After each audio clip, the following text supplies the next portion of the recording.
প্ৰশ্ন আপুনি পৰীক্ষাত কিমান নম্বৰ পাইছে বৰ্তমান আপুনি হায়াৰ ছেকেণ্ডাৰী পৰীক্ষাত খুব এটা ভাল ফলাফল কৰিছে আপুনি সৰ্বমুঠ কিমান শতাংশ নম্বৰ লাভ কৰিছে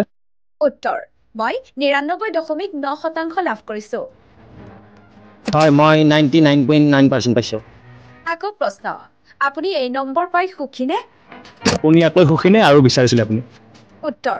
আচলতে ক'বলৈ গ'লে মই সুখী নহয় নাই নাই মই সম্পূৰ্ণ আচলতে ক'বলৈ গ'লে মই সম্পূৰ্ণ সুখী নহয় মই আৰু আশা আছিল মোৰ 0.1% কটা গৈছে সেইখিনি পাব লাগিছিল মই মানে 0.1% কাটা গৈছে সেইখিনি পোৱাৰ মোৰ আশা এটা আছিল পৰীক্ষকৰ নিৰীক্ষণ কৰাত হয়তো ভুল হৈছে নিশ্চয় হয় এইটো পৰীক্ষকৰ নিৰীক্ষণ কৰাত ভুল হৈছে চাগে সেইকাৰণে মই পোৱা নাই সেইকাৰণে মোৰ 0.1% নম্বৰ কটা গৈছে নমেট ঘোষণা হ'ল উচ্চতৰ মাধ্যমিক চূড়ান্ত পৰীক্ষাৰ ফলাফল ঘোষণাৰ পিছতেই সামাজিক মাধ্যমত এজন মেধা শিক্ষাৰ্থীক সোধা হ'ল পৰীক্ষাৰ ৰিপিট ফলাফল ঘোষণাৰ পিছতেই সামাজিক মাধ্যমত এজন মেধা শিক্ষাৰ্থীক সোধা হ'ল পৰীক্ষাৰ ফলাফল সন্দৰ্ভত কিছু প্ৰশ্ন ছাত্ৰজনে পৰীক্ষাত লাভ কৰিবলৈ সক্ষম হৈছে 99.99% সেয়ে লৈ তেওঁ কেনেকুৱা অনুভৱ হোৱা সোধা প্ৰশ্নত ল'ৰাজনৰ উত্তৰ মই 99.99% লাভ কৰি সুখী নহয় 0.1% নম্বৰ কটা গৈছে বাবেই নম্বৰক লৈ সুখী নহয় তেওঁ গোটেইখিনি বিষয়তে 100 নম্বৰ পাইছে যদিও এটা বিষয়ত 0.1% কমিছে সেয়েহে বিষয়টোৰ ওপৰত কল কৰিব বিচাৰিছে ছাত্ৰজনে অসমীয়া বিষয়টো 100 নম্বৰ ভিতৰত 100 নম্বৰ লাভ কৰিছে ছাত্ৰজনে অসমীয়া যিহেতু 100ৰ ভিতৰত 100 নম্বৰ পোৱাটো সহজ নহয় সেয়েহে কেনেকৈ পোৱা বুলি প্ৰশ্ন সোধাত ছাত্ৰজনে কয় যে অসমীয়া পৰীক্ষাত স্পীডত লিখি তেওঁৰ হাত বিষ হৈ গৈছিল কিন্তু ভগৱান ৰূপী এক্সটাৰ্নেলে আহি তেলেৰে ছাত্ৰজনৰ হাতখন মালিচ কৰি দিয়ে তাৰ পাছতহে তেওঁৰ লিখাৰ স্পীড বাঢ়ি হনুমানৰ দৰে লিখি 100 নম্বৰ পাবলৈ সক্ষম হৈছে অসমীয়া বিষয় অধিক অধ্যয়ন কৰাৰ বাবে ঘৰৰ পৰা অভিভাৱকে উলিয়াইও দিছিল ছাত্ৰজনক তাৰ পিছতো হাৰ নামানি ভিখাৰী এজনৰ বিৰিৰ পোহৰত পঢ়ি উজ্জ্বলিবলৈ সক্ষম হ'ল এইজন ছাত্ৰ ভৱিষ্যতে এজন ঘোষখোৰ নেতা হোৱাৰ মন ছাত্ৰজনৰ এই বিশেষ সাক্ষাৎকাৰ ইউটিউবাৰ ময়ূৰ মানসে লোৱা পৰীক্ষাৰ ফলাফল সন্দৰ্ভত সাক্ষাৎকাৰত কোৱা ছাত্ৰজনৰ উত্তৰ কিমান বাস্তৱ অথবা সঁচা হয় নে নহয় আপুনি নিশ্চয় ধৰিব পাৰিছে ইতিমধ্যে ছাত্ৰজন এইবাৰৰ উচ্চতৰ মাধ্যমিকৰ প্ৰকৃত পৰীক্ষাৰ্থী নহয় কেৱল ধেমালিতেহে বনোৱা হৈছে এই ভিডিঅ'টো ইউটিউবাৰ ময়ূৰ মানসে সোধা প্ৰশ্নৰ উত্তৰ পৰিকল্পিতভাৱে এনেদৰে দিছে যুৱকজনে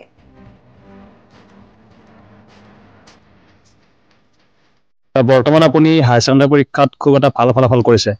আপুনি সৰ্বমুঠ কিমান শতাংশ নম্বৰ লাভ কৰিছে হয় মই 99.9% পাইছো আপুনি ইয়াতকৈ সুখী নে আৰু বিচাৰিছিলে আপুনি নাই নাই মই সম্পূৰ্ণ আচলতে ক'বলৈ গ'লে মই সম্পূৰ্ণ সুখী নহয় মই আৰু আশা আছিল মোৰ মানে 0.1% কাটা গৈছে সেইখিনি পোৱাৰ মোৰ আশা এটা আছিল আপুনি কিয় নাপালে বুলি ভাবে আপুনি হয় এইটো পৰীক্ষকৰ নিৰীক্ষণ কৰাত ভুল হৈছে চাগে সেইকাৰণে মই পোৱা নাই ইয়াৰ বাবে মই কল কৰিব খুজিছো মই চাওঁ বাৰু কি হয় দেখা যাওক আপুনি গোটেইকেইটা বিষয়ত ভাল নম্বৰ পাইছেনে হয় গোটেইকেইটা বিষয়তে মই ভাল নম্বৰ পাইছো খালি কি মোৰ ছ'চিয়েল ষ্টাডিত অলপমান 0.1% মাৰ্ক কটা গৈছে মোৰ মানে সেইকাৰণে মানে কল কৰিব বিচাৰিছো মই এই ছাবজেক্টটোৰ ওপৰত হয় শুনামতে আপুনি অসমীয়াত 100 ভিতৰত 100 নম্বৰ পাইছে আৰু অসমীয়াতটো 100 ভিতৰত 100 নাপায় ইমান সময়ৰ নাটনি হৈ যায় বহুত লিখিব লাগে আপুনি কেনেকৈ 100 ভিতৰত 100 নম্বৰ লাভ কৰিছে হয় মানে চাওক মই অসমীয়া যেতিয়া দিবলৈ গৈছিলো মই খুব স্পীডত লিখিছিলো লিখোতে অৱশেষত মোৰ হাতখন মানে ইয়াৰ পৰা একদম ইয়ালৈকে একদম মানে মই দাঙিব নোৱাৰো আৰু মই একদম দাঙিব পৰা নাই মই তেতিয়াই মানে কৃষ্ণ ৰূপ লৈ এক্সটাৰ্নেল এজনে আহি নৱৰত্ন তেলৰ বটল এটা লৈ আহিছে আহি মোৰ ইয়াৰ পৰা ইয়ালৈ একদম ভালদৰে মালিচ কৰি দিছে তেতিয়া কিবাকৈ হাতখন মই আপোনাৰ দাঙিব পাৰি এই বাকী থকাখিনি হনুমানে শেষ কৰাৰ দৰে মই বাকী থকাখিনি লিখি শেষ কৰিছোঁ আৰু তেতিয়া মই কিবাকৈ 100 নম্বৰ অসমীয়াত পাবলৈ সক্ষম হৈছোঁ আপুনি স্পেচিয়েল থেংকছ কাক দিব বিচাৰিব মই স্পেচিয়েল থেংকছ মোৰ মা দেউতাক দিব বিচাৰিম তাৰ উপৰিও মই এজন ভিক্ষাৰীক দিব বিচাৰিম কাৰণ যেতিয়া মা দেউতাই মোক কৈ থাকে এনি টাইম কয় যে পঢ়িব নালাগে মোক গলটাই উলিয়াই দিয়ে তেতিয়া মই ভিক্ষাৰীৰ সহায় লৈ ভিক্ষাৰীৰ কাষলৈ গৈ মই ভিক্ষাৰীৰ বিৰিৰ পোহৰত পঢ়ি মই আজি এই 99.9% পাবলৈ সক্ষম হৈছোঁ আপুনি জানে হয় হয় এতিয়া আপুনি ক'ত এডমিশ্যন ল'ম বুলি ভাবিছে হয় এডমিশ্যন মানে মই এতিয়া আপোনাৰ মানে APA ল'ম বুলি ভাবিছোঁ মই APA ফুল ফৰ্মটো মানে আসাম পলিটিচিয়ান একাডেমি আপুনি মানে পলিটিচিয়ান হ'ব? হয়, মোৰ আগৰ পৰাই মন এইটো, মই এজন ভাল মানে ঘোষখোৰ পলিটিচিয়ান হোৱাৰ মন আৰু মোৰ। এনে আপুনি কি খাই ভাল পায়? মই হাৰে অসমীয়া হয়, অসমীয়া কি খাই ভাল পায়? অসমীয়া খাৰ খাই ভাল পায়। আমাৰ হাৰে হাৰে খাৰ সোমাই আছে। অসমীয়াই খাই খাৰ, তেতিয়া হয় তাৰ সাৰ। কথাতে আছে, বুজি পাইছে? এনে শুনামতে আপুনি ভাল গান গাই বুলি শুনা পাইছিলো, এইটো কিমান দূৰ সঁচা? গান ভাল মই নাগাওঁ সিমান এটা গান, এনে মই কেতিয়াবা বাথৰুমত গুণগুণাওঁ আৰু মই। আজিতো আপুনি খুব ব্যস্ত চাগে, আপোনাৰ বহুত ফোন কলছো আহি আছে ন?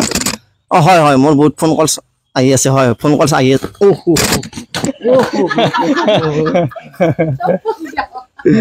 আজি গান গোৱা পৰিৱেশ তেনেকুৱা নহয়, যিহেতু আপোনাৰ ৰিজাল্টটো আপুনি ছেটিছফাইড নহয়, অকণমান গুণগুণাই দিব নেকি? বাৰু 2 লাইন গাই দিছোঁ আৰু ভুল হ'লে ক্ষমা কৰি দিব বুলি আশা কৰিলোঁ। আপোনাৰ আজি গান গোৱা মুড নাই চাগে? নাই, মোৰ মুড সিমান এটা নাই। তথাপিতো গান যিহেতু গাঁৱে, মই এনে বাথৰুম ছিংগাৰ হয়, তথাপিতো গাবতো লাগিবই আৰু 2 এষাৰ গাই দিছোঁ। কলিজ বন্ধৈ মায়েৰ কবি গৈ বাটত লগে পালে জোৱাই বুলিবলৈ মেখেলা পিন্ধিলে লাগে বুঢ়ী বুঢ়ী ফ্ৰক চিলাই লবি চুটি চুটি কৰি। যিবিলাক উঠি অহা ছাত্ৰ ছাত্ৰী আছে বা নৱপ্ৰজন্ম আছে, আপুনি কেনেকৈ তেওঁলোকক মানে পঢ়াৰ কাৰণে গাইড কৰিব বিচাৰিব? হয়, মই তেওঁলোকক এটাই কথা ক'ব বিচাৰিম, আপোনালোকক যোনে যিমান যি নকৰক কিয়, আপোনালোকক লগা হ'লে ঘৰৰ পৰা উলিয়াই নিদিয়ক কিয় বেছিকৈ পঢ়াৰ কাৰণে, আপোনালোকে কিন্তু পঢ়াটো কণ্টিনিউ ৰাখিব। লগা হ'লে সেই পঢ়াটো আপোনালোকে ভিক্ষাৰীৰ লগতে পঢ়ক বা বেংক পাত্ৰীৰ লগতে পঢ়ক, কিন্তু পঢ়াটো সদায় কণ্টিনিউ ৰাখিব, এইটো এৰি নিদিব। ধন্যবাদ, ভাল লাগিল লগ পাই। ধন্যবাদ ধন্যবাদ ধন্যবাদ।